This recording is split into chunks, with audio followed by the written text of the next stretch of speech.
An ex-Mafia boss jokes about adopting an orphan girl at a charity concert, but when she sits down at the piano, everything changes. He promised that if any kid could play better than Sinatra, he'd adopt her himself. The whole room laughed. It was just a joke. But then this 10-year-old girl plays a song so heartbreaking, so raw, it brings him to tears and reminds him of the daughter he lost decades ago. Now he wants to keep his word. He wants to give this girl a home. But there's one problem. His past won't let him go. A former associate from his criminal life emerges, threatening to destroy everything he's building. Lies spread, arrests are made, and the courts have to decide, can a man with 40 years of blood on his hands really become someone's father? As the girl waits, believing he'll come back for her, the entire town watches. Because this isn't just about one adoption. It's about whether people can truly change, whether redemption is real, whether love can erase the past. Can a man who built his life on violence learn to build a family on love? And when his darkest secrets surface in court, will the system let him prove he's worthy, or will it tear them apart forever? I wake up to the sound of my phone buzzing on the nightstand. The mansion is quiet. It's always quiet these days. I reach for the phone without opening my eyes. What? Good morning to you too, Vince. It's Marcus, my assistant. His voice is too cheerful for 7 in the morning. Just calling to remind you about the charity event today. I sit up slowly. My back aches.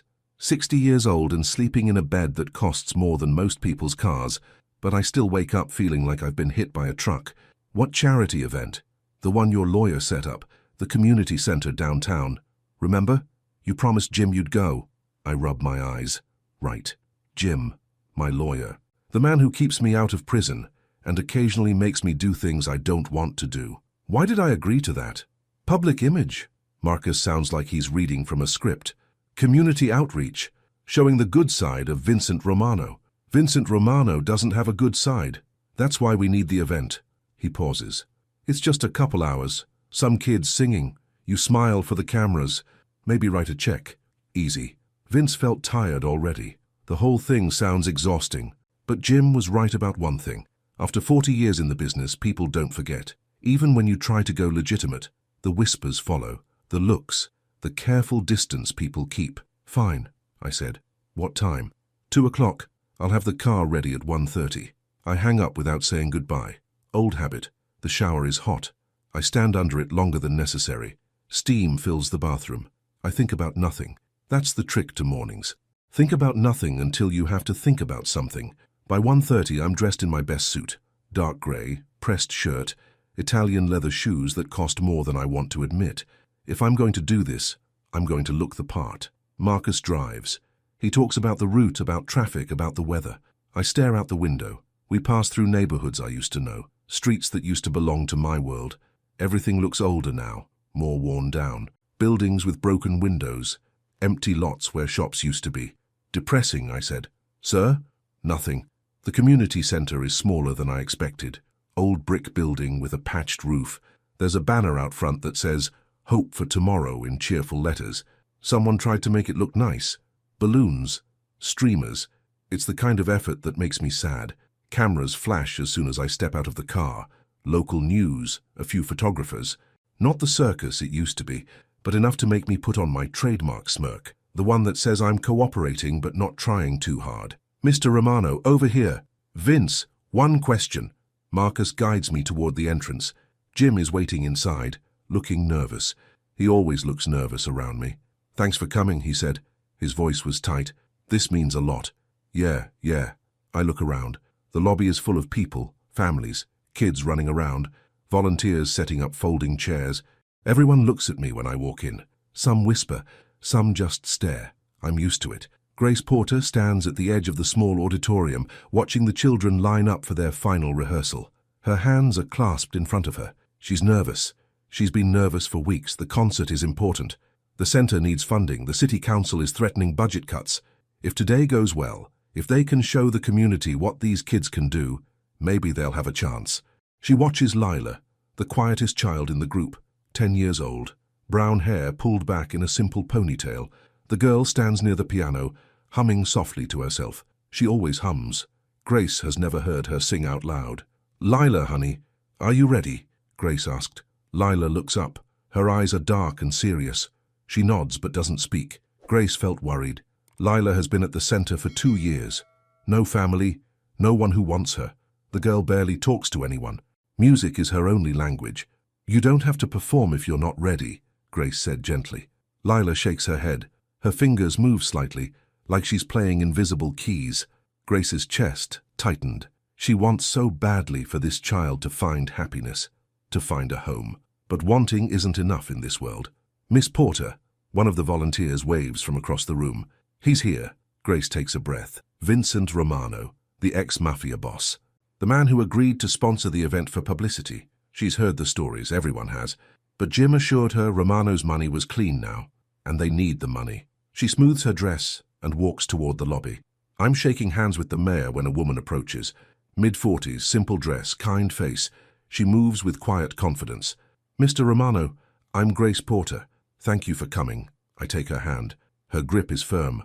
Her eyes find mine without hesitation. Most people can't do that. Call me Vince, I said, and don't thank me yet. I haven't written the check. She smiles. It's a real smile, not forced. The children are excited to perform for you. That's one way to put it. I glance toward the auditorium. When does this start? In 15 minutes. Would you like to meet some of the kids first? I'm good. Something shifted in her expression. Disappointment, maybe. Or judgment. Hard to tell. But she nods. Of course. Let me show you to your seat. The auditorium is packed. I sit in the front row between Jim and some city official whose name I immediately forget. Everyone is smiling. Everyone is trying too hard to look relaxed. Grace walks to the small stage. The lights dim slightly. The crowd quiets. Thank you all for coming, she said. Her voice was calm, strong. Today is about hope, about showing our community what these children can achieve when given a chance. Music has the power to heal, to inspire, to remind us we're all connected. I try not to roll my eyes. I've heard speeches like this 1,000 times, empty words, pretty packaging. But the kids start performing, and I'll admit they're not bad. A group of teenagers sing a pop song. A little boy plays violin. A girl recites a poem. Everyone claps politely. Grace returns to the microphone. These children dream of being musicians, of sharing their gift with the world. With your support, we can make those dreams possible. I lean over to Jim. If one of these kids can play better than Sinatra, I'll adopt her myself. I say it loud enough for the people nearby to hear. A few laugh. The tension in the room breaks. But then I notice a small figure moving toward the stage. A girl, dark hair, serious eyes.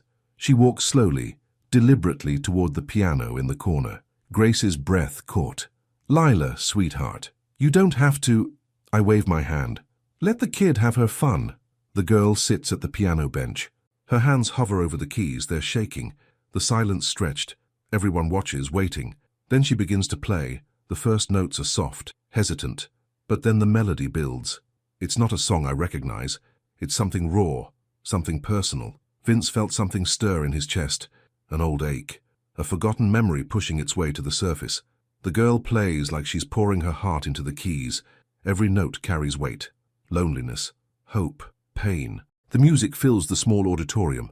No one moves, no one speaks. I see Sophia in my mind, my daughter. She used to play piano. I bought her lessons when she was 7. She'd practice for hours, her little fingers stumbling over scales. I'd sit in my office, listening through the walls. She died when she was 12. A car accident. A rival's message meant for me. I haven't thought about her piano playing in years. The girl finishes. The last note hangs in the air. Then, the room erupts. Applause, cheers, people standing. I wipe my eyes quickly, hoping no one notices. My throat is tight. Grace is crying openly. She's clapping so hard her hands must hurt. The girl stands and bows slightly. Then she looks directly at me. Her eyes are huge, unafraid. Something shifted in my chest. A crack in the armor I've spent decades building. I stand. I don't know why. My legs just move. I walk toward the stage. Everyone watches. The applause fades. I stop in front of the girl. What's your name? Lila. Her voice was soft. That was... I clear my throat. That was really good, kid. She smiles. It's a small smile. Shy, but genuine. You promised, she said. The room goes silent again. Then someone laughs. Then everyone laughs. It's a warm laugh. Hopeful. Like they want to believe I meant what I said. I look at Jim. He's pale. Grace is standing nearby, her hand over her mouth. Yeah, I said slowly. I guess I did. The crowd laughs again, softer this time. I put my hand on Lila's shoulder, just for a moment. Then I walk back to my seat, but I can't sit still. My mind is racing. My heart is pounding in a way it hasn't in years. When the event ends, people swarm me. Handshakes, thank yous, photographs. I go through the motions, but my eyes keep finding the girl. Lila. She's standing with Grace, holding her hand. She's watching me, too. I lie awake that night in my too-big bed in my too-big house. The moonlight comes through the curtains. Everything is still, but my mind won't quiet. I keep hearing the music, that raw, aching melody. I keep seeing Lila's serious eyes, her small smile. You promised. I turn over, try to sleep, can't. Sophia used to say music tells the truth when words can't. She was wise like that, too wise for a kid. I miss her. God, I miss her. I sit up, grab my phone, call Jim. He answers on the 4th ring. Vince, it's 3 in the morning. I want to adopt her. Silence. Vince, I want to adopt her. Lila, you can't be serious. Do I sound like I'm joking? Jim sighs. His voice was careful. Vince, you have a criminal record. A long one. They don't let people like you adopt kids. I've been clean for 5 years. That's not how it works.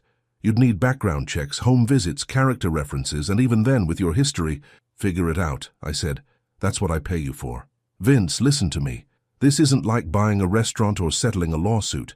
This is a child. There are rules, systems in place. Vince felt anger rising. Then find a way around the rules. There is no way around. I hang up, throw the phone across the room. It hits the wall but doesn't break. I stand, pace. My chest tightened. When did I become the kind of man who makes promises to children and breaks them? When did I become my father? No, I won't accept that. I'm going back to that community center tomorrow. I'm going to figure this out. Grace wakes to the sound of her alarm. Morning light filters through the curtains of her small apartment. She says a quick prayer before getting out of bed. It's habit now, asking God to give her strength for the day ahead. The community center is quiet when she arrives. She makes coffee in the tiny kitchen, sits at her desk, sorts through paperwork. There's a knock on the door. Come in. Vincent Romano walks in. He's wearing jeans and a casual shirt. No suit today. He looks different, almost normal. Mr. Romano, Grace stands. I wasn't expecting you. Call me Vince. He looks around. This your office? Yes. Can I help you with something? He sits in the chair across from her desk without being invited. The girl, Lila, tell me about her. Grace's chest tightened. She sits slowly. Why do you want to know? Because I meant what I said yesterday. You were joking. I'm not joking now. Grace studies him. His eyes are serious. There's something vulnerable in his expression, something she didn't expect. Lila came to us 2 years ago, Grace said carefully. Her mother passed away. No other family. She's been in foster care since she was 8. Why hasn't anyone adopted her? Older kids are harder to place, and she's very quiet, shy. Some families find that difficult. Vince felt anger again, not at Grace, at the world, at the system. She's talented. She is. Music is her gift, but that doesn't make her easy to parent. I want to adopt her. Grace's eyes found his. She's trying to read him, to understand if he's serious or just caught up in emotion. Mr. Romano, Vince, do you understand what adoption means? It's not a charitable donation. It's not a project. It's a lifetime commitment to another person. I know what it means. Do you? Because from what I've heard about your past, my past is my past. His voice was hard. I'm trying to build a future. Something shifted in her expression. She leans back, takes a breath. Even if you're serious, it won't be easy. Your background will be an issue. The court will scrutinize everything. I have money, connections. That won't matter. Not for this. Grace's voice was gentle. What matters is whether you can provide a stable, loving home, whether you can put a child's needs before your own, whether you're willing to change everything about your life. I am. Are you? She tilts her head. Or do you just want to prove you can keep a promise? The question hits harder than I expect. I stand, walk to the window. The playground outside is empty. When my daughter died, I said quietly, I blamed myself. Still do. I was too busy, too focused on the business. I missed her recitals, her birthdays. I told myself I was building something for her future, but I was really just building walls. Grace doesn't speak. She's listening. That girl played yesterday and I heard Sophia, I said. I heard what I lost, what I threw away. I turned to face her. Maybe I can't get my daughter back, but maybe I can do right by someone else's. Grace's breath caught. She stands, walks around the desk, stops in front of me. Lila deserves someone who will stay, she said. Someone who won't give up when things get hard. Can you be that person? I don't know, I said honestly, but I want to try. The silence hung between us. Then Grace nods slowly. I'll help you, she said, but you have to do exactly what I say. No shortcuts, no backroom deals. You play by the rules this time. Deal. She offers her hand. I shake it. Come back tomorrow afternoon, she said. I'll introduce you properly to Lila. Let her get to know you. We'll take this slow. I nod. Thank you. Don't thank me yet. This is going to be the hardest thing you've ever done. I smile. It feels strange on my face. Real. Looking forward to it. When I leave the community center, the sun is higher. The day feels different, brighter somehow. I drive through the old neighborhoods again, but this time I don't just see decay. I see potential. I see places that could be fixed, made better. I see possibility. That night, Jim calls me back. His voice was resigned. I looked into it. The adoption process. It's going to be brutal. Tell me what I need to do. He lists requirements, background checks, home studies, references, court hearings. The timeline alone is months, maybe a year. And honestly, Vince, your chances aren't good. The system is designed to protect kids. Your record will be a major obstacle. Then we make them see I've changed. How? Community service, donations, whatever it takes. I'll prove I'm not that person anymore. Jim is quiet for a moment. You really want this? Yeah, I really do. Okay, I'll file the initial paperwork. But Vince, don't get your hopes up, and don't make promises to that little girl. Not until you know for sure. Too late, I said. I already promised. I hang up, stand on the balcony of my mansion. The city lights stretch out below. Somewhere out there, Lila is going to sleep, probably alone, probably wondering if anyone will ever choose her. I'm going to choose her. I'm going to figure this out, because for the first time in 20 years, I have a reason to be better than I am. The wind is cool. I close my eyes. Think of Sophia, of her piano playing, of the life I should have given her. Then I think of Lila, of the promise I made. I won't break this one. I won't. The next afternoon, I return to the community center. My hands are sweating. I can't remember the last time I was nervous about meeting someone. Grace is waiting in the lobby. She smiles when she sees me. Right on time. Where is she? In the music room, but first, we talk. She gestures to her office. Come on. I follow her inside. She closes the door, sits. Her expression is serious. Lila is fragile, Grace said. She's been abandoned before. Her mother's death broke something in her. She doesn't trust easily. If you're going to be in her life, you need to understand that. Vince felt the weight of her words. I understand. Do you? Because if you change your mind, if you decide this is too hard, she'll blame herself. She'll think she wasn't good enough. That's how children think. I won't change my mind. Grace's eyes found mine. She's searching for something. Testing me. Why music? What?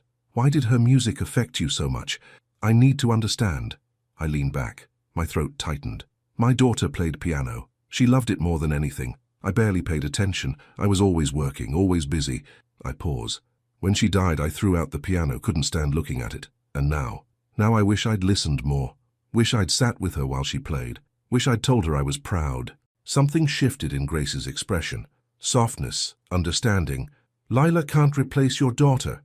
I know that, but she can give you a second chance to do it right. Yeah, I said quietly. That's what I'm hoping. Grace stands. Come on, let's go meet her properly. The music room is small. There's an old upright piano in the corner. Lila sits on the bench, her fingers moving silently over the keys. She's not pressing them, just practicing. Grace knocks gently on the doorframe. Lila, someone's here to see you. Lila turns. When she sees me, her eyes widen slightly, but she doesn't run, doesn't hide. Hey, kid, I said. My voice was rough. Hi. Her voice was barely audible. Grace walks over, touches Lila's shoulder gently. Mr. Romano wanted to hear more about your music. Is that okay?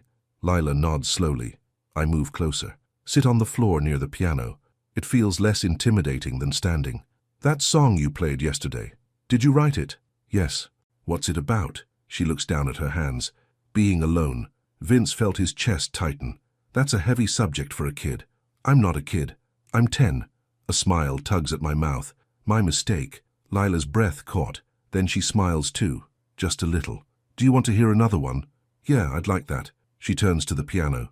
This time the melody is different, lighter. There's still sadness in it, but there's also something hopeful, like sunlight breaking through clouds. I close my eyes, listen, let the music wash over me. When she finishes, I open my eyes. That was beautiful. Thank you. She hesitates. Are you really going to adopt me? The question hangs in the air. Grace stiffens. I see her warning look. Don't make promises. But I can't lie to this girl. I'm going to try, I said. It's not going to be easy. There are rules, people who have to approve, but I'm going to do everything I can. Why? Because you deserve a family. And because I think maybe I could use one too. Lila looks at me for a long moment. Her eyes are serious, old beyond her years. Okay, I'll wait. If you promise to keep trying. Vince felt something break inside him. Something hard and cold that's been there for years. I promise. She slides off the bench, walks over. Then, without warning, she wraps her arms around me. I freeze. I'm not good at this. Haven't hugged anyone in so long I've forgotten how. But slowly, carefully, I put my arms around her small shoulders. Grace wipes her eyes. She turns away, giving us privacy. I'm going to teach you to play, Lila whispers. I laugh. It comes out rough. I don't think I'm very musical. Everyone can learn. You just have to practice. Then I guess we'll practice together. The next morning, I meet with Jim at his office downtown. He's got papers spread across his desk. His face is tired. I filed the initial application, he said. But Vince, I have to be honest. The social worker flagged your case immediately. Your criminal history is extensive. I haven't been charged with anything in 5 years. That doesn't erase the past 40 years. Jim leans forward. Look, I'm not trying to discourage you. I'm trying to prepare you. The judge assigned to your case is Ellen Parker. She's tough, fair, but tough. She doesn't give second chances easily. Then I'll have to earn it. How? I've been thinking about this. Community service, volunteer work, donations to local programs. I'll prove I've changed. Jim nods slowly. That could help. Grace Porter's support will be crucial too. If she vouches for you, the court might listen. She's already helping. Good, because you're going to need all the help you can get. He hands me a document. This is the list of requirements. Background check, psychological evaluation, home study, financial disclosure. It's invasive. Are you ready for that? Vince felt nervous but determined. Yeah, I'm ready. One more thing. Jim's voice was serious. If anyone from your old life contacts you, you walk away. No favors, no conversations, nothing that could be used against you. Understand? I'm done with that world. I hope so, because one slip and this whole thing falls apart. I nod. Take the papers. I'll call you if I need anything. Vince? He stops me at the door. I think what you're doing is good. Really good. I hope it works out. Thanks, Jim. Grace creates a schedule for me. 3 days a week I volunteer at the community center. I help with maintenance, paint walls, fix broken chairs. The other 2 days, I work at the local soup kitchen. It's humbling. I've spent my whole life being served, having people fear me, respect me because they had to. Now I'm serving others, and nobody fears me here. They just see an old guy trying to help. Lila comes by every afternoon after school. We spend an hour together. Sometimes we work on piano lessons. She's patient with me, even though I'm terrible. Other times we just talk. She tells me about her mother, how she used to sing while cooking, how she'd braid Lila's hair every night, how cancer took her slowly, piece by piece. I tell her about Sophia, about her laugh, her stubbornness, how she used to leave me notes hidden around the house. We bond over loss, over the people we miss. Grace watches from a distance, making sure I'm doing right by Lila, making sure I'm not just playing a role. One evening she pulls me aside. You're doing well. Thanks. The kids like you. That's not easy to fake.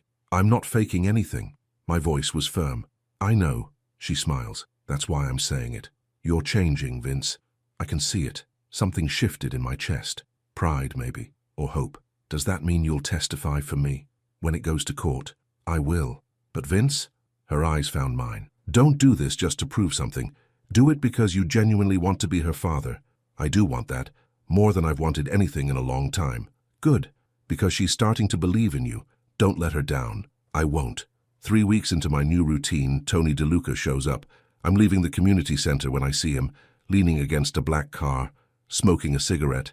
That same smug smile I remember. My stomach drops. Vince. He flicks the cigarette away. Long time. What do you want, Tony? Just checking in. Heard you've been playing house with some orphan kid. He laughs. What is this, your midlife crisis? Vince felt anger rising. Walk away. Or what? You gonna threaten me? In front of all these nice people? He gestures to the community center. I don't think so. You're reformed now, right, Mr. Charity?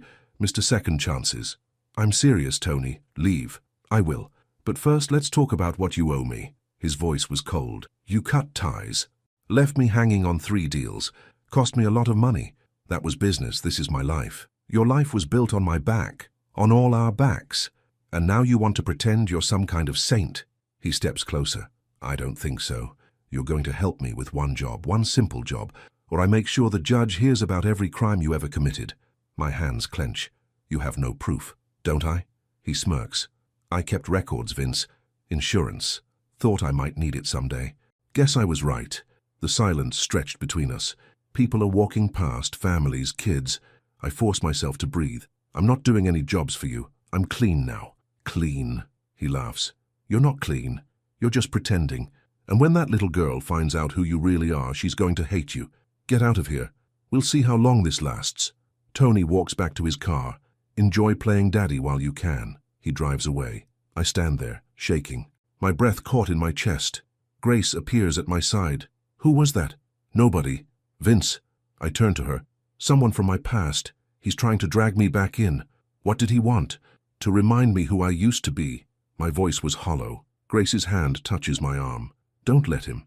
You're not that person anymore. What if I am? What if I can't escape it? Then you keep trying. You keep choosing to be better. Her eyes found mine. That's all any of us can do. I nod, but doubt creeps in. Cold and familiar. That night I can't sleep. I keep seeing Tony's face, hearing his threats. He's right about one thing. My past is ugly. There are things I did that no amount of charity work can erase. What if the judge finds out? What if Lila finds out? I get up, walk to the piano in my living room, the one I bought last week, for practice. I sit down, try to remember what Lila taught me. My fingers fumble over the keys. Nothing sounds right. I'm about to give up when my phone rings. Hello? Mr. Romano, it's Lila. Her voice was small. My chest tightened. Lila, what's wrong? Why are you calling so late?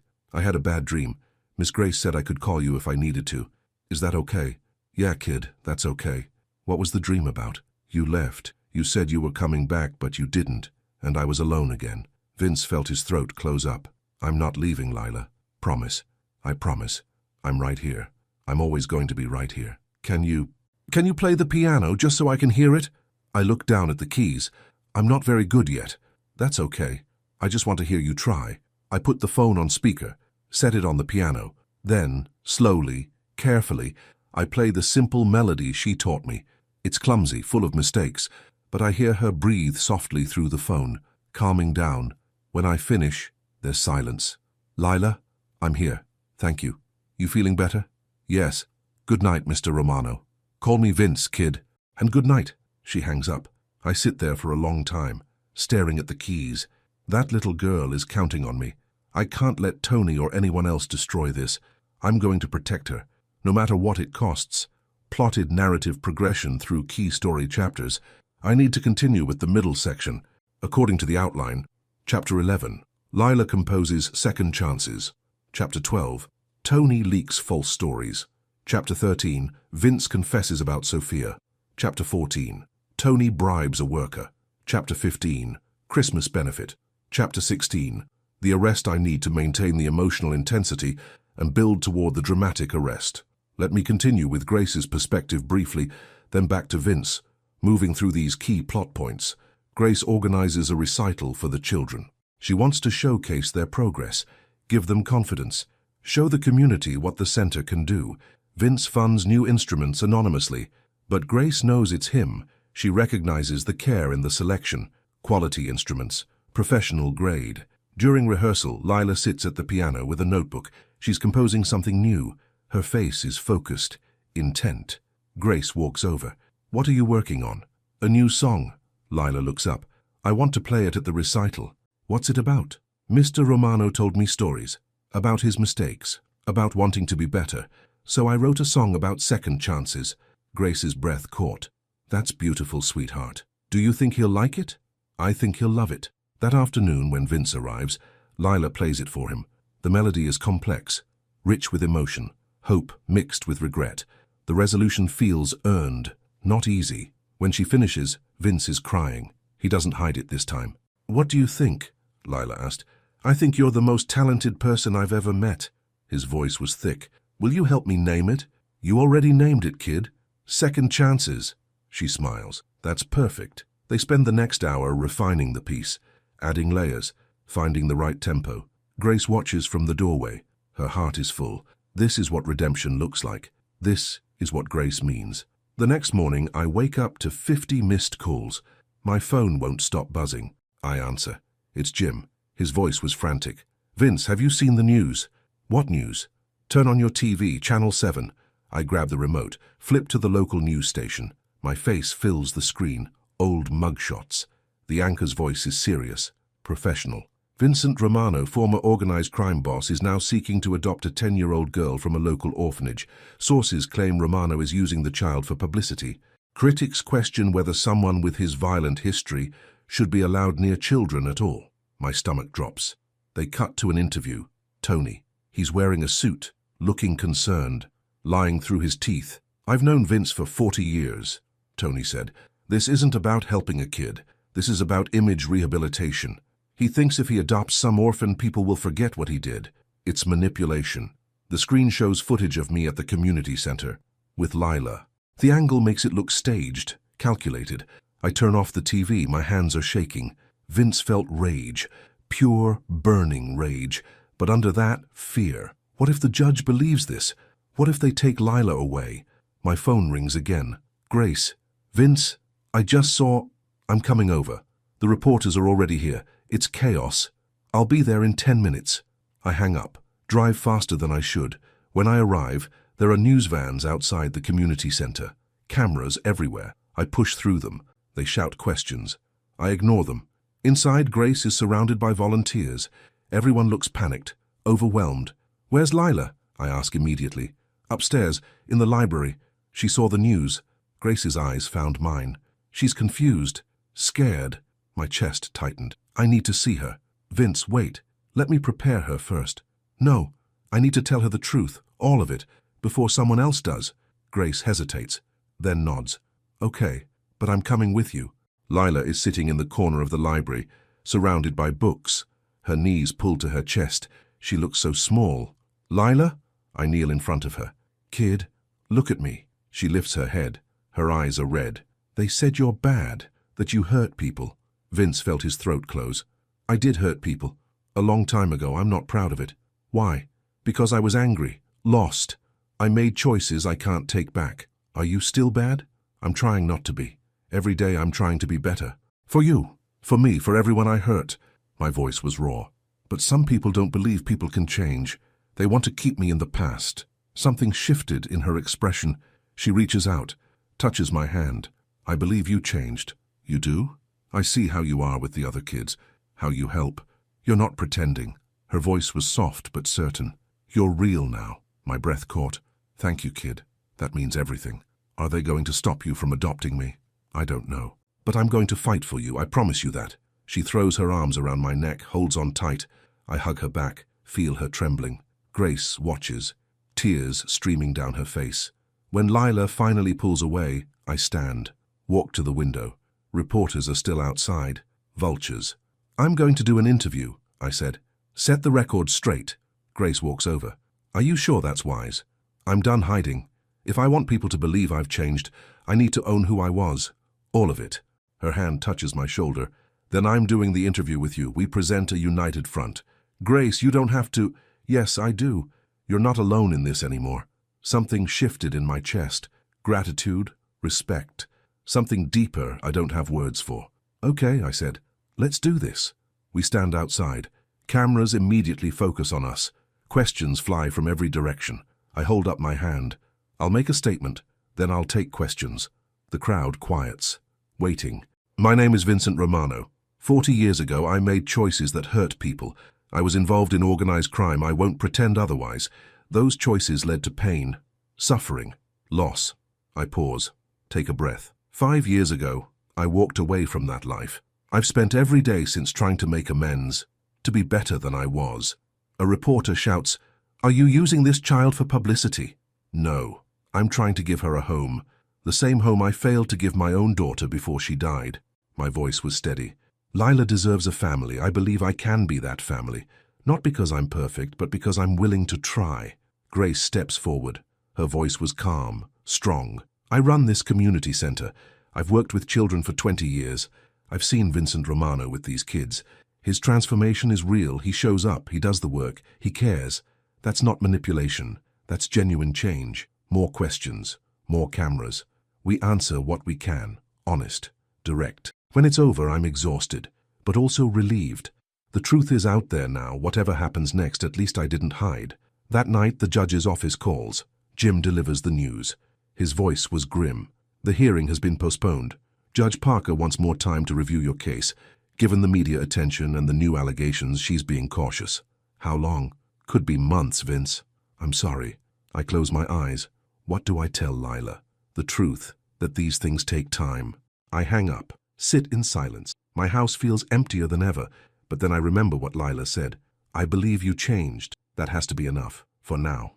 I pick up my phone, call Grace. It's me, I said. I need to tell you something about why Sophia died. Okay, I'm listening. The words are hard, but I force them out. She was 12. There was a rival who wanted to send me a message. They cut the brakes on my car.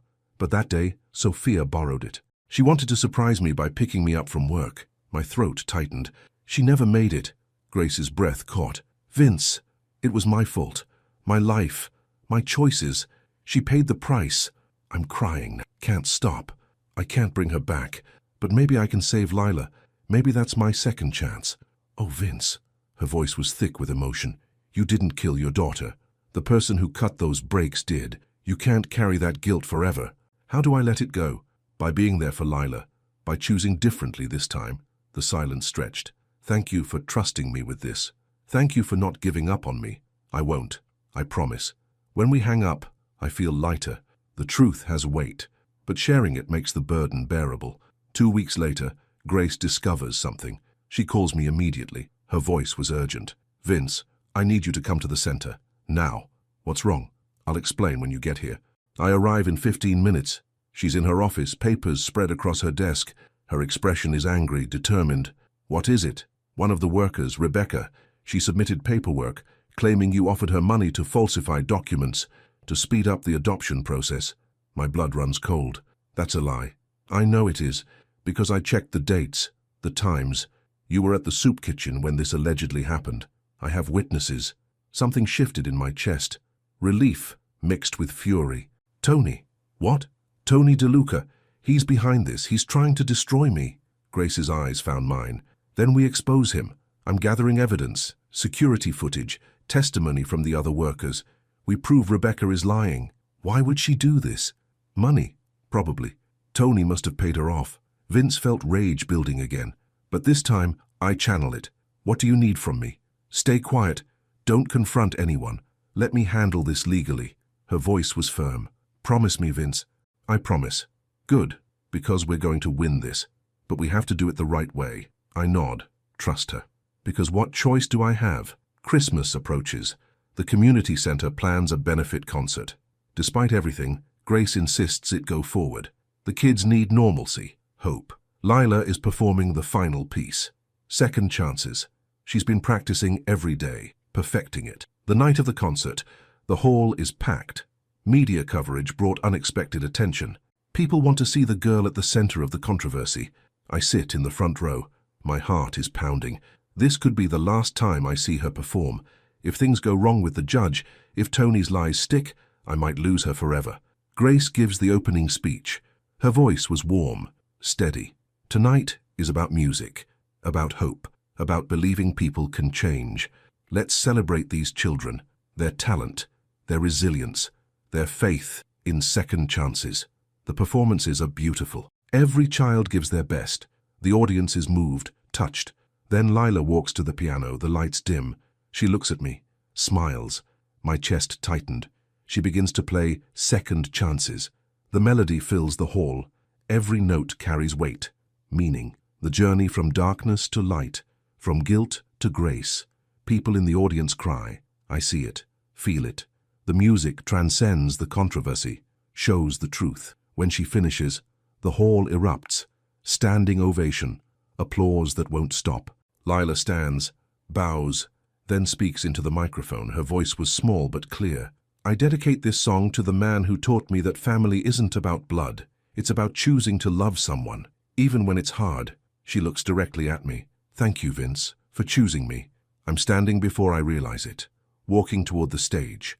My vision is blurred with tears, but then I hear it. Footsteps behind me, voices. Vincent Romano. I turn. Police officers. 2 of them. Their expressions are serious. You need to come with us. We have a warrant for your arrest. The hall goes silent. Cameras flash. Lila screams. Grace runs toward us. Wait, there's been a mistake. She starts. Ma'am, please step back. They handcuff me. Right there. Under the Christmas lights, in front of everyone. Lila is crying, reaching for me. No, Vince, don't take him. I look at her, force myself to smile. It's okay, kid. This is just a misunderstanding. I'll be back. But my voice was shaking. Because I don't know if that's true, they lead me out. The cold night air hits my face. I see the police car, the flashing lights, everything I've built, everything I've fought for, crumbling in an instant. I look back one more time, see Lila in Grace's arms, both of them crying. I promised, I whisper. I promised I wouldn't leave. The officer pushes my head down, guides me into the car. The door slams shut, and the world goes dark. The cell is cold, grey walls, metal bench, fluorescent lights that never turn off. I've been in places like this before, but that was different. Back then I belonged here. Now, I'm someone else. Or I'm trying to be. Jim arrives 6 hours later.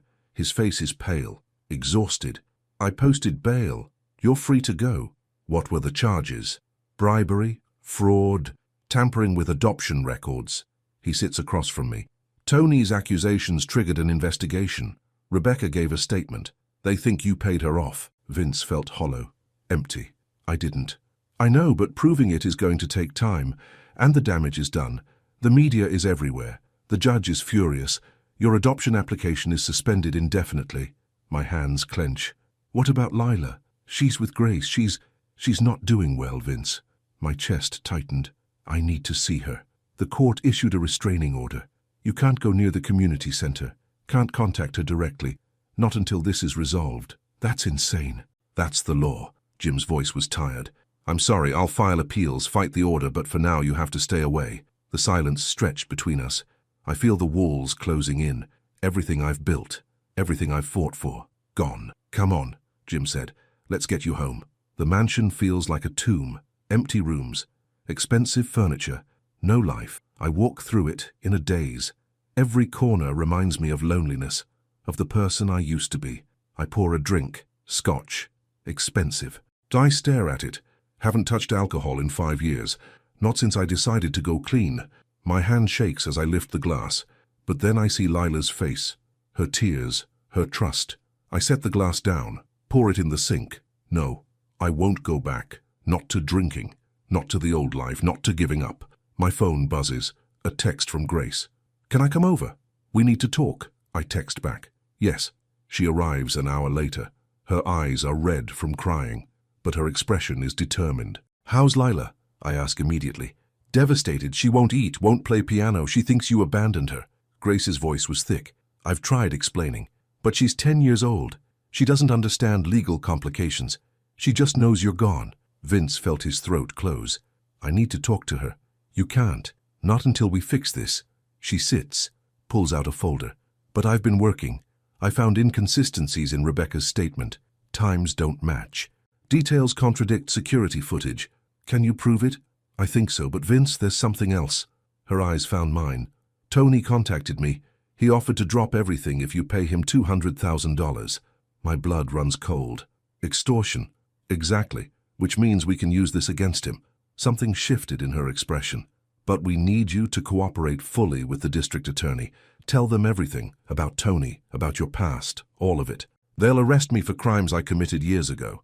Maybe. Or maybe they'll offer you a deal. Immunity for testimony. She leans forward. Vince, I know this is terrifying, but it's the only way to end this. To protect Lila. to give you both a real future." The silence hung heavy.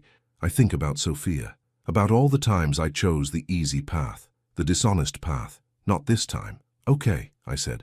"Set up the meeting. I'll tell them everything." Grace's breath caught. Relief floods her face. "Thank you. Will you stay tonight? I don't want to be alone." She hesitates, then nods. "I'll stay, but I'm taking the guest room." A small smile tugs at my mouth. Deal. That night, Grace finds me in the living room, staring at the piano, the one I bought to practice with Lila. "Do you play?" she asked. "Barely. Lila was teaching me. I'm terrible." "Can I hear?"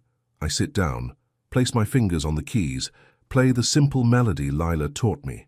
It's clumsy, full of mistakes, but I play through to the end. When I finish, Grace is crying. "That was beautiful." It's not, but Lila didn't care. She just wanted me to try. That's what love is.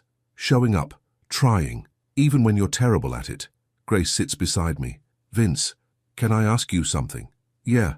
"Why did you really want to adopt Lila? Beyond Sophia, beyond redemption. What made you choose her?" I think for a long moment. Because when she played that first song, I saw myself, lost, alone, using art to process pain. She reminded me that underneath all the armor I'm still human, still capable of feeling. My voice was rough. She made me want to be better, not for publicity, not for forgiveness, just because she deserves someone who sees her, really sees her.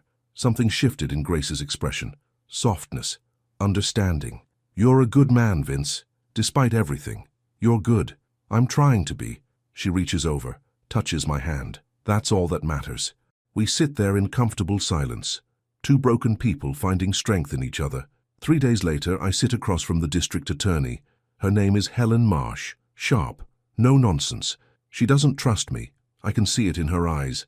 Jim sits beside me. Grace is in the waiting room.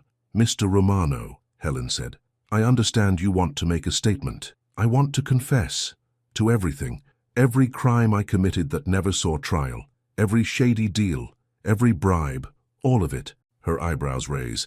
"You understand that confession could result in significant jail time."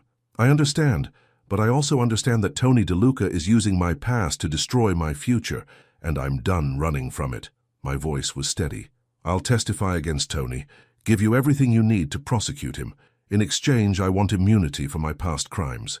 That's a big ask, I know, but I'm also offering you a chance to take down one of the most dangerous men still operating in this city. Tony has connections, operations, he's been untouchable for years.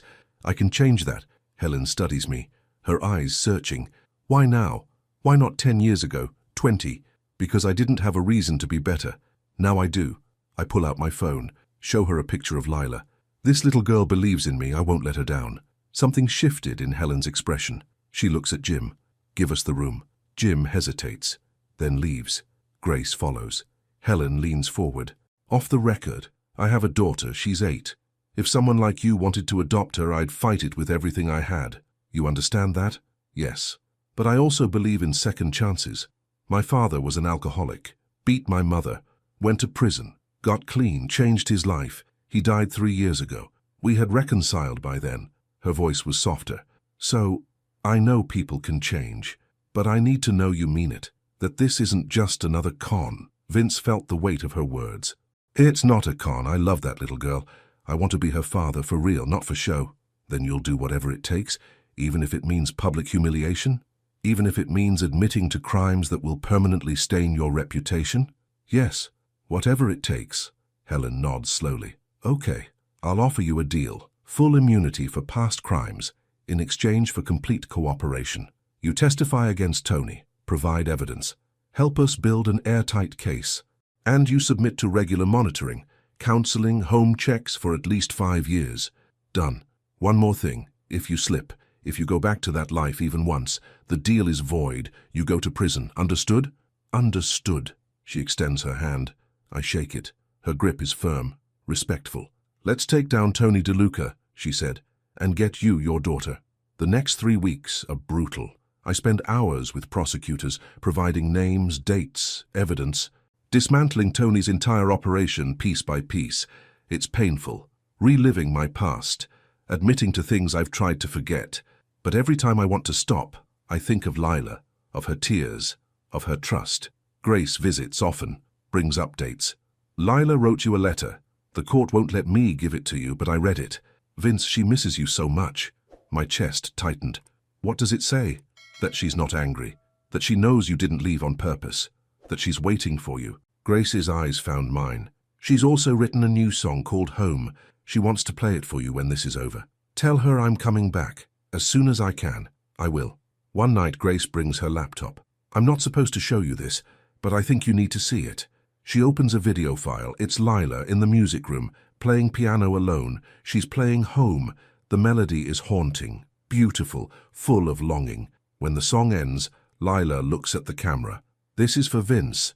I hope you hear it wherever you are. I hope you know I'm not giving up on you, just like you didn't give up on me. The video ends. I'm crying. Can't stop. She loves you, Grace said softly. The way a daughter loves a father. I love her too. More than I knew I could love anyone. Then keep fighting for her, for both of you. I nod. Wipe my eyes. I will. The hearing is scheduled for early January. Judge Ellen Parker presiding. The courtroom is packed. Media, supporters, protesters. Everyone has an opinion. I sit at the defendant's table, Jim beside me. I'm wearing my best suit, trying to look respectable, trying to look like someone worthy of being a father. Judge Parker enters. She's in her 60s. Grey hair, stern expression. She doesn't smile. We're here today to address the suspension of Mr. Romano's adoption application, she said. Her voice was firm. Given recent allegations and Mr. Romano's criminal history, this court must determine if he is fit to parent a minor child. The prosecution goes first.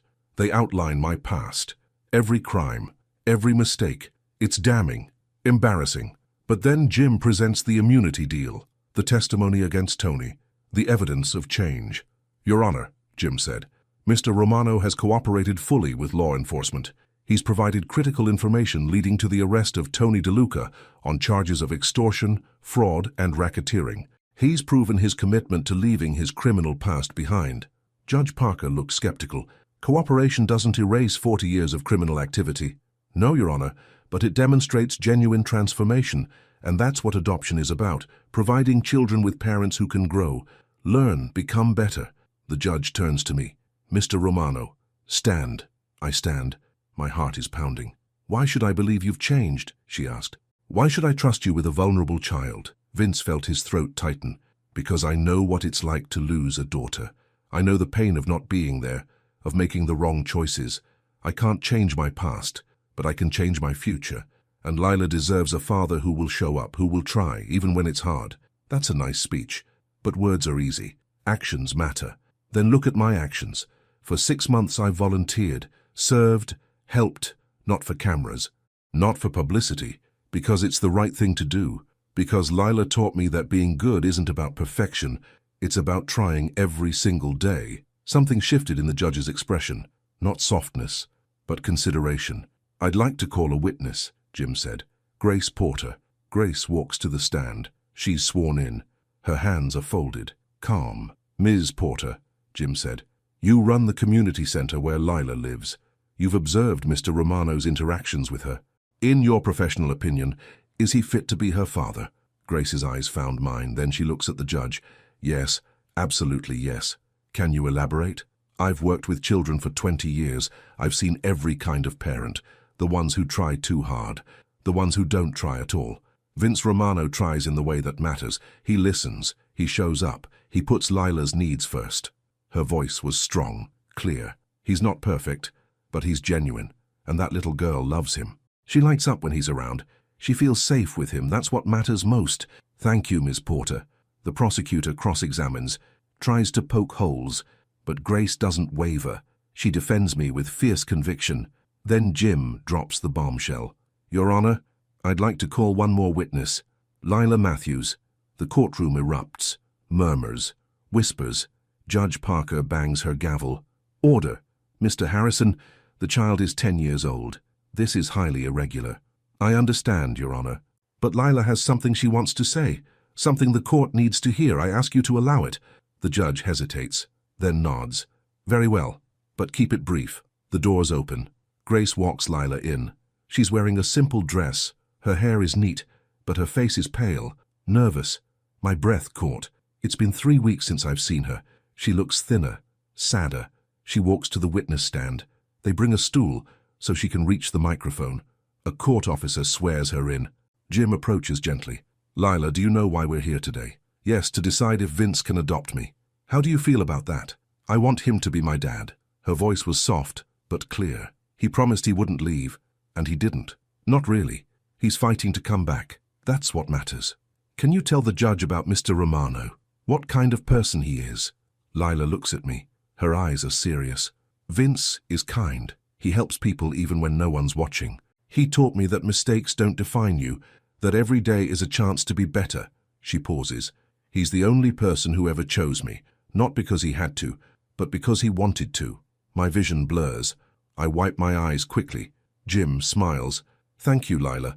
One more thing. I understand you brought something with you. Yes. She reaches down, pulls out a small keyboard, the kind that fits on your lap. The judge leans forward. What is that for? I wrote a song. For Vince. I want to play it. If that's okay. Judge Parker looks surprised.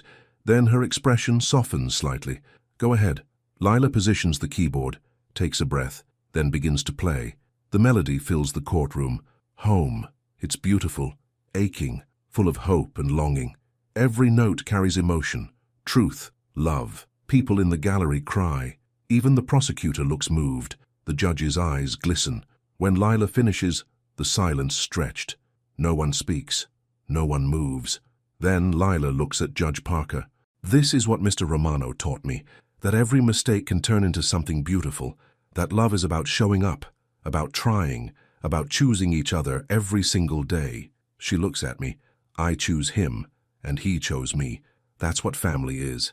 The courtroom erupts in applause. Judge Parker bangs her gavel, but she's not angry. She's wiping her eyes. Order, she said. Her voice was thick. I need to deliberate. We'll reconvene in 1 hour. She stands. Exits. Everyone watches her go. I look at Lila. She's watching me, waiting. I mouth the words. I love you, kid. She smiles. Mouths back. I love you too. The hour feels like an eternity. Grace sits with Lila in the hallway. I pace.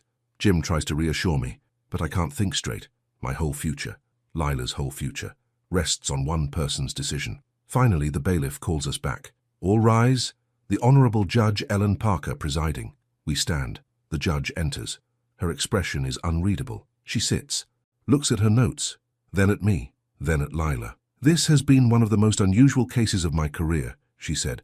Mr. Romano, you have a past that would normally disqualify you from adoption. Your crimes are serious. Your history is troubling. My heart sinks. This is it. She's going to deny me. However, she continues, I've also seen evidence of genuine transformation, cooperation with law enforcement, community service, and, most importantly, a bond with Lila Matthews that is clearly authentic and deep. She pauses. The silence hung heavy. The purpose of adoption is to provide children with safe, loving homes, to give them parents who will nurture them, protect them, help them grow. Her eyes found mine. I believe you can do that, Mr. Romano. Not perfectly, but with genuine love and effort. Vince felt his chest tighten, hope flickering. Therefore, I'm lifting the suspension on your adoption application. You are cleared to proceed. However, you will be under court supervision for 5 years, monthly home visits, regular counseling. Any violation will result in immediate termination of your parental rights. Understood? Yes, Your Honor. My voice breaks. Thank you. Don't thank me, thank that little girl. She saved you more than you saved her. Judge Parker smiles. Actually smiles. Mr. Romano, I'm approving your adoption of Lila Matthews. Pending final paperwork. She's yours.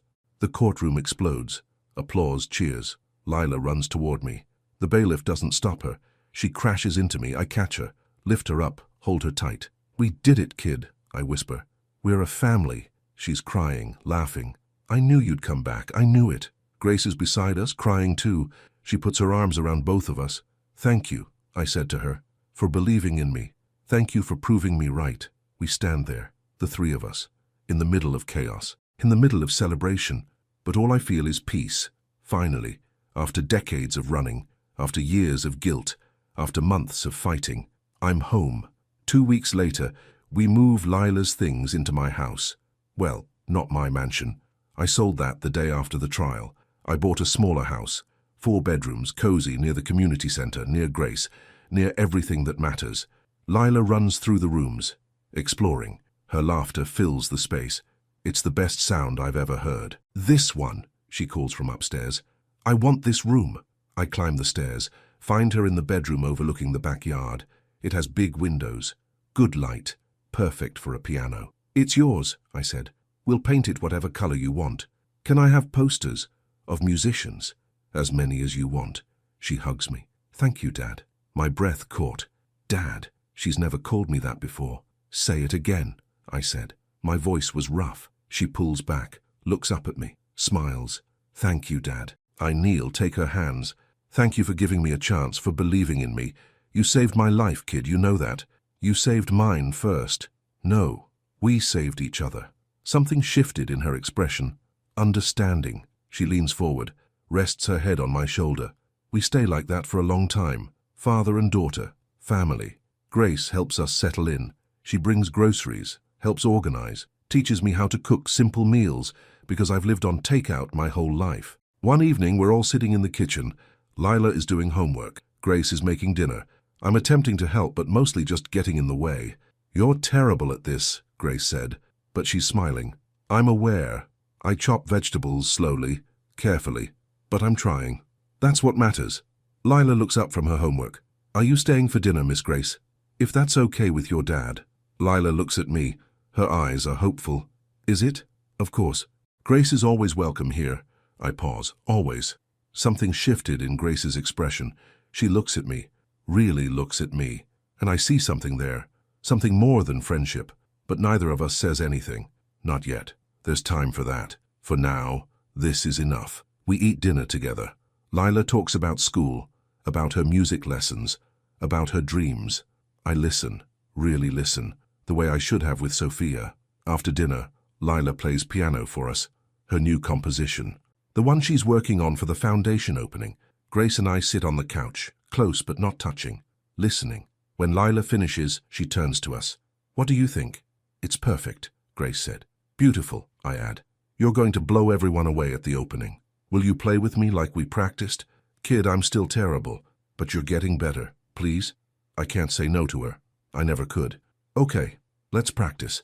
The grand opening of the Lila Grace Music Foundation is scheduled for March. We spent weeks preparing, renovating the old community hall, buying instruments, setting up scholarships, hiring teachers. Grace helped with everything. Her organizational skills, her connections, her passion. She's been incredible.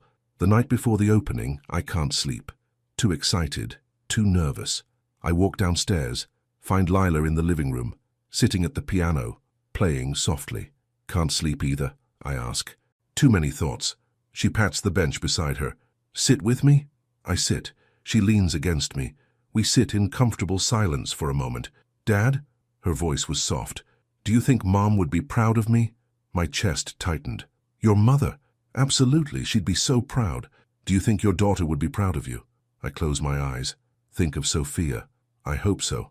I'm trying to be the father she deserved. Even if I can't give that to her anymore, I can give it to you.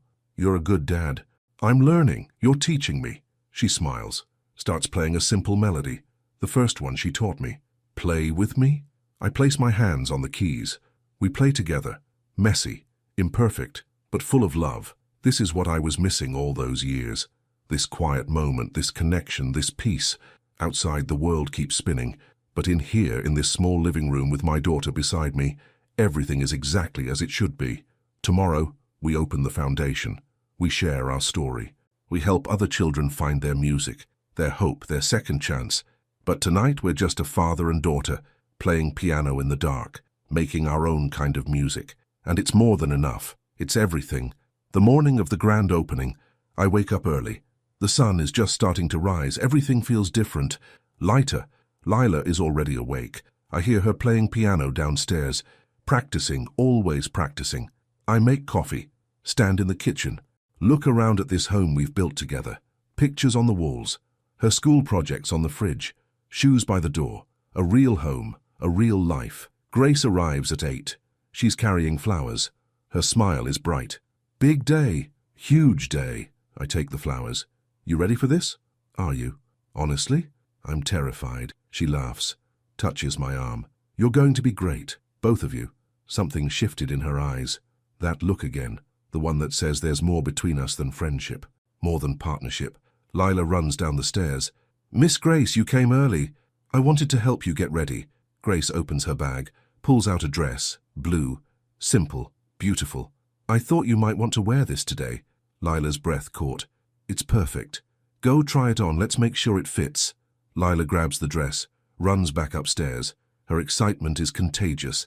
Grace and I stand in the kitchen, the silence stretched. But it's comfortable, easy. Thank you, I said, for everything. I couldn't have done this without you. Yes, you could have, but I'm glad I could help. Grace? I step closer.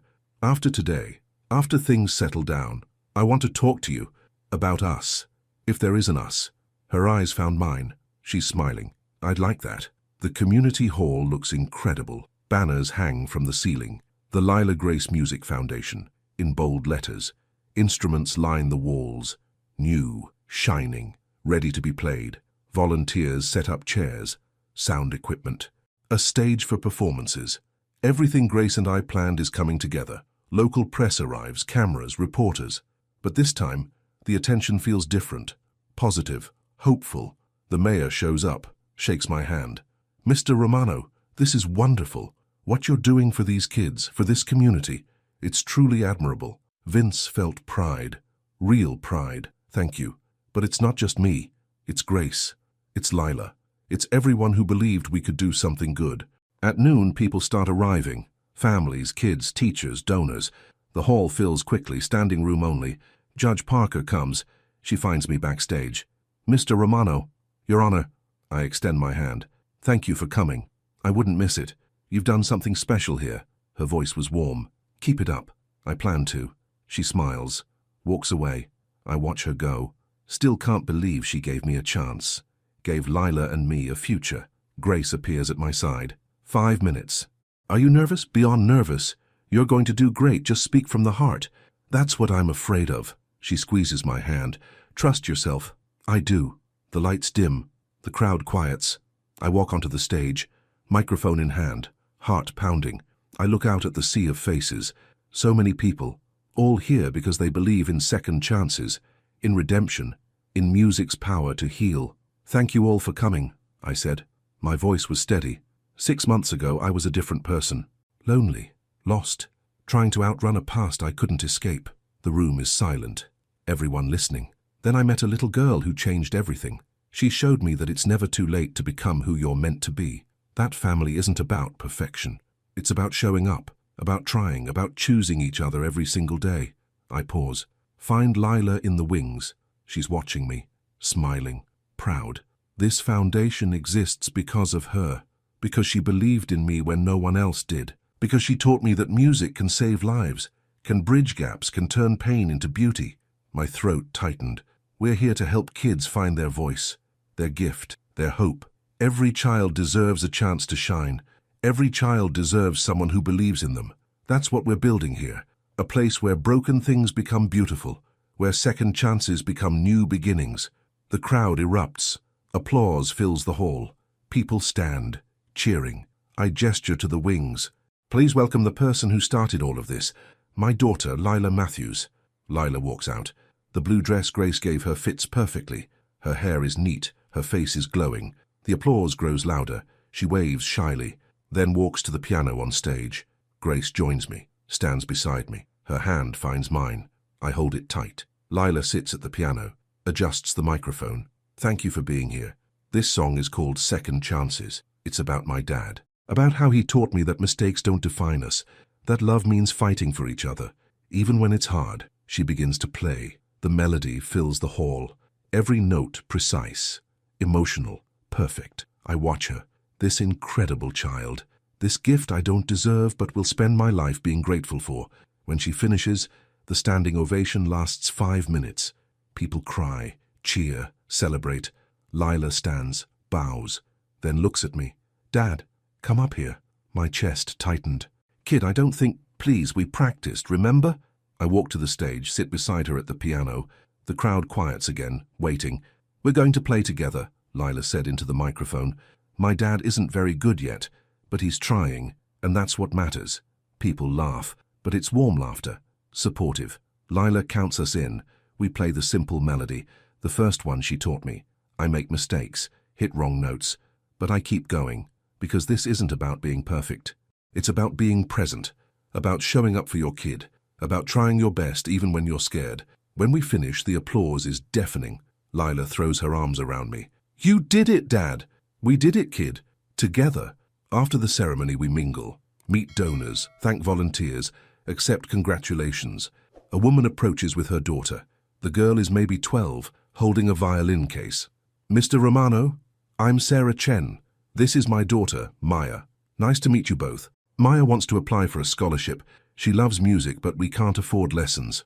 Sarah's voice was hopeful, nervous. I kneel down. "Look at Maya. Do you love playing violin?" "Yes, sir. More than anything." "Then you're exactly who this foundation is for." I stand, look at Sarah. "Submit the application. We'll make sure Maya gets the lessons she deserves." Sarah's breath caught. "Thank you. Thank you so much." I watch them walk away, feel satisfaction deep in my chest. This is what it's all about. Giving kids opportunities, chances, hope. Grace appears. "That was beautiful. Just doing what we set out to do." "No, you're doing more than that. You're changing lives." Something shifted in her expression. She steps closer.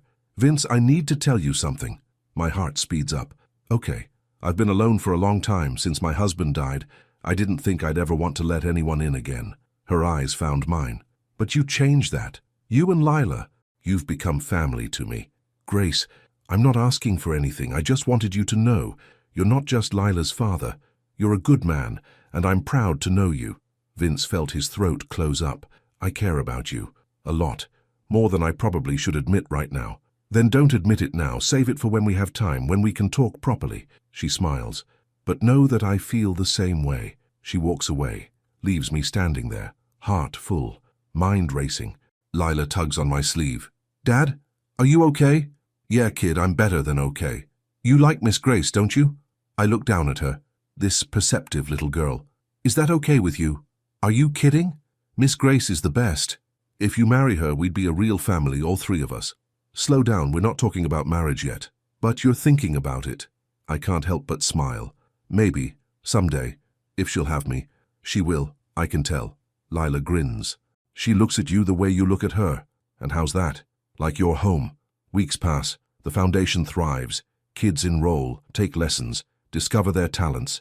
Every day brings new stories, new hope. Lila settles into school, makes friends, joins the music program, comes home happy, excited about life. Grace and I start dating.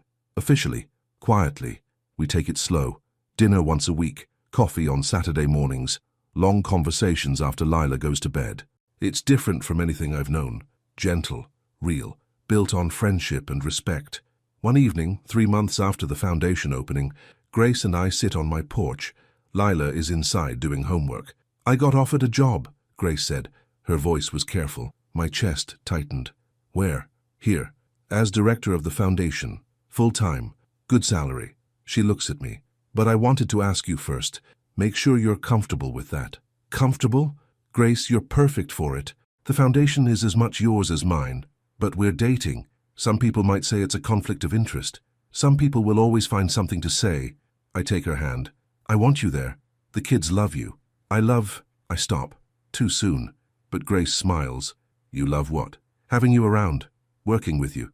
Being with you." "Nice save." She laughs, leans her head on my shoulder. "I love being with you too." We sit in comfortable silence. Watch the sunset. Life feels simple. Good. Inside, Lila plays piano. The notes drift out through the open window. Home, her signature song, the one she wrote for me. "She's happy," Grace said softly. "Yeah, she is." "So are you." "Yeah." I turn to look at her. I really am. 6 months later, everything changes again, but this time in a good way. A television producer contacts me, wants to film a documentary about the foundation, about redemption, about second chances. "We'd love to feature you and Lila," he said over the phone. "Maybe end with a live performance. Show the world what you've built." I discuss it with Grace, with Lila. We all agree. This could help the foundation grow, reach more kids, do more good. The film crew follows us for weeks, capturing daily life, interviews, lessons at the foundation, Lila's piano practice, Grace's work with the kids. They're respectful, thoughtful. They tell our story with honesty, show the struggle and the triumph, the pain and the healing. The documentary airs in September. Millions watch. The response is overwhelming. Donations pour in. Scholarship applications flood our inbox. News outlets want interviews. But the best part is the messages, hundreds of them, from people who've made mistakes, who think they can't change, who need to believe second chances are real. "You gave me hope," one woman writes. "I've been clean for 2 years, but my kids won't talk to me. Seeing you and Lila made me realize I can't give up. Thank you." I read that letter to Lila. She cries. Can we write back? Of course we can. We spend an evening composing responses, offering encouragement, sharing resources. It becomes a regular thing, answering letters, connecting with people, spreading hope. The producer calls again. "We want to do a live concert, televised, you and Lila performing together. It would be the perfect ending to the documentary. What do you think?" Vince felt nervous. "I'm still not very good." That's the point. It's not about perfection. It's about connection, about a father and daughter making music together. People will love it. I discuss it with Lila. "What do you think, kid? Want to play on TV with your terrible dad?" She laughs. "Yes, it'll be fun. You'll have to carry me through it." "I always do." She grins. "Let's practice." The concert is scheduled for November, 3 months to prepare. We practice every night. Sometimes Grace joins us, sings along, makes it feel less like work and more like family time. Lila composes a new piece, one that incorporates both our skill levels. Beautiful melody for her, simple harmony for me. Together, it sounds complete. "What should we call it?" she asked one evening. I think for a moment. "How about Finally Home?" Her eyes light up. Perfect. The night of the concert arrives. We're backstage at a beautiful theater downtown. Cameras everywhere. Audience of 1,000 people. Millions watching on TV. I'm terrified. Grace finds me pacing. "Hey, breathe. I can't do this. What if I mess up? What if I embarrass Lila?" "You won't, and even if you do, it won't matter. People aren't watching for perfection. They're watching for the story, for the love." Her hand touches my face. "You've got this." Lila runs up, dressed in a beautiful black dress, hair in loose curls. She looks so grown up. "Dad, they're ready for us." I take her hand. "You sure about this, kid?" "I've never been more sure of anything." She squeezes tight. "It's just like home. Just us, making music together." We walk onto stage. The lights are bright. The audience applauds. I see faces, smiling, supportive, waiting. We sit at the grand piano, side by side. Lila adjusts the microphone. "Thank you all for being here. This is for my dad, who taught me that family means never giving up on each other." She counts us in. We begin to play. The melody flows. Beautiful, emotional. I hit my notes. Stay with her. We move together, like we've been doing this for years. Halfway through, I glance at her. She's smiling, happy, completely in the moment. This is everything.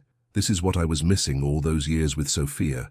These simple moments, this connection, this joy. The song builds, reaches its crescendo, then softens, gentle, peaceful. We play the final notes together. Perfect harmony. The audience erupts. Standing ovation. Cheers. People crying. Lila and I stand. Bow. I pull her into a hug. "You were amazing, kid. So were you, Dad." We walk off stage together. Grace is waiting in the wings, tears streaming down her face. She hugs us both. "That was beautiful. So beautiful." The producer runs up. "That was perfect. Exactly what we needed. You two are incredible together." But I barely hear him. All I can focus on is my daughter, my family, this life we've built. Later, back in the dressing room, Lila sits on my lap, something she rarely does anymore, growing up too fast. "Dad?"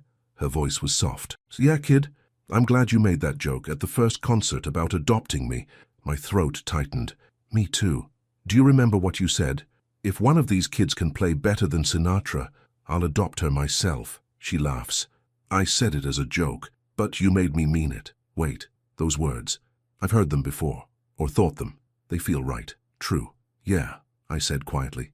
"I said it as a joke, but you made me mean it." She hugs me tighter. "I love you, Dad. I love you too, kid. More than anything."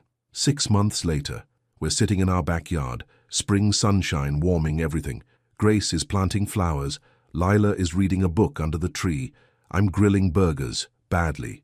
It's Sunday, our day. No foundation work, no obligations, just family time. Dad, the burgers are burning, Lila calls. They're not burning. They're well done. They're charcoal, Grace laughs. Walks over, takes the spatula. Let me help before you burn down the house. I'm not that bad. Yes, you are. But she's smiling. That smile that makes everything okay. We eat lunch together. Talk about nothing important. School, friends, Grace's plans for the summer program at the foundation. After lunch, Lila goes inside. Grace and I stay outside, sitting close on the porch swing. I have something to ask you, I said. Her eyes find mine. Okay. I reach into my pocket, pull out a small box. I know we said we'd take things slow, and we have. But Grace, I don't want to waste any more time. I've already wasted too much of my life. Her breath caught. Vince, you've been part of this family from the beginning. You made all of this possible. You believed in me when I didn't believe in myself. I open the box. Simple ring. Elegant. Will you marry me? Will you officially become part of this crazy, imperfect family? Tears stream down her face. She's nodding before I finish talking. Yes. Yes. Of course, yes. I slip the ring on her finger. She kisses me. Soft, full of promise, full of love. Lila appears at the door. Finally? I thought you'd never ask. We both laugh. You knew. I helped him pick the ring. She runs over, hugs us both. We're really going to be a family now, all three of us. Grace pulls her close. We already were a family, sweetheart. This just makes it official. We sit there, the three of us, in our small backyard, in our imperfect home, in our beautiful, messy life. This is what redemption looks like. Not grand gestures, not dramatic transformations, just daily choices, small moments. Love given freely and received with grace. That evening, after Lila goes to bed, Grace and I sit at the piano. She's learning to play. Says if she's marrying into this musical family, she needs to keep up. Play something for me, she said. I only know a few songs. Then play one of those. I play the melody Lila taught me first. The simple one. The one that started everything. It still has mistakes. Still sounds rough, but it's ours. When I finish, Grace leans against me. Do you ever think about where you were a year ago? All the time. Are you happy with how everything turned out? Vince felt peace. Deep, lasting peace. I'm more than happy. I'm home. Me too. She takes my hand. Thank you for letting me be part of this, part of your healing, your family. Thank you for believing I was worth saving. You saved yourself, Vince. Lila just gave you a reason. We sit in comfortable silence. The house is quiet, peaceful, full of love. Outside, the world continues. People struggle, make mistakes, search for redemption. But inside these walls, we've found it. Not because we're perfect, but because we chose each other. Every single day. Upstairs, I hear Lila playing something softly on her keyboard. Probably can't sleep. Too excited about the wedding, about our future. I stand. I should check on her. Grace smiles. Go be her dad. I climb the stairs, knock gently on Lila's door. You awake, kid? Yeah. Come in. She's sitting on her bed, keyboard on her lap, playing quietly. Can't sleep? Too happy. She looks up at me. Is that weird? Not at all. I sit beside her.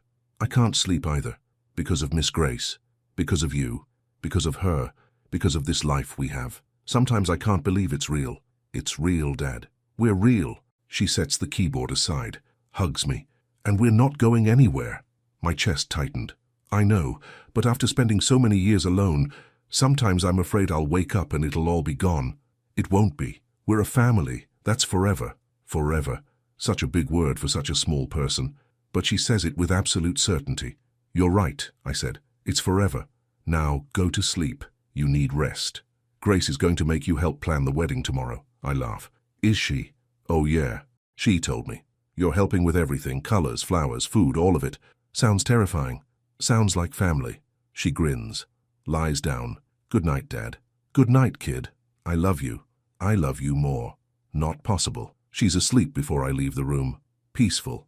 Safe. Home. I walk back downstairs. Grace is still at the piano, playing something. Clumsy, but trying. I stand in the doorway. Watch her. This woman who changed everything, who saw past my history to who I could become. She looks up, catches me watching. What? Nothing, just thinking about how lucky I am. We're both lucky. She stands, walks over, takes my hands. I never thought I'd love again. After losing my husband, after all that pain, But here we are, here we are. She kisses me, soft, sweet, full of tomorrow's promises. Let's go to bed, she said. Tomorrow starts our next chapter. We turn off the lights, lock the doors, walk upstairs hand in hand. In the hallway, we pause outside Lila's room, listen to her gentle breathing, both of us overcome with gratitude. This little girl saved us both, brought us together, made us family. Grace squeezes my hand, smiles. We walk to our separate rooms, not yet married, still doing things properly, but soon we'll share everything, officially, forever. I lie in bed, stare at the ceiling, think about the journey that brought me here, from darkness to light, from loneliness to love, from guilt to grace. All because a 10-year-old girl played a piano and saw something in me worth saving. My phone buzzes. A text from Jim. Saw the concert. You were great. Sophia would be proud. Tears sting my eyes. Maybe he's right. Maybe somewhere Sophia is watching, proud, forgiving, happy that I finally figured it out. I close my eyes. Let sleep come. No more nightmares. No more guilt keeping me awake. Just peace. Just contentment. Just home. Tomorrow, we start planning the wedding. We grow the foundation. We help more kids. We live this beautiful, ordinary life, but tonight I rest grateful, whole, finally at peace.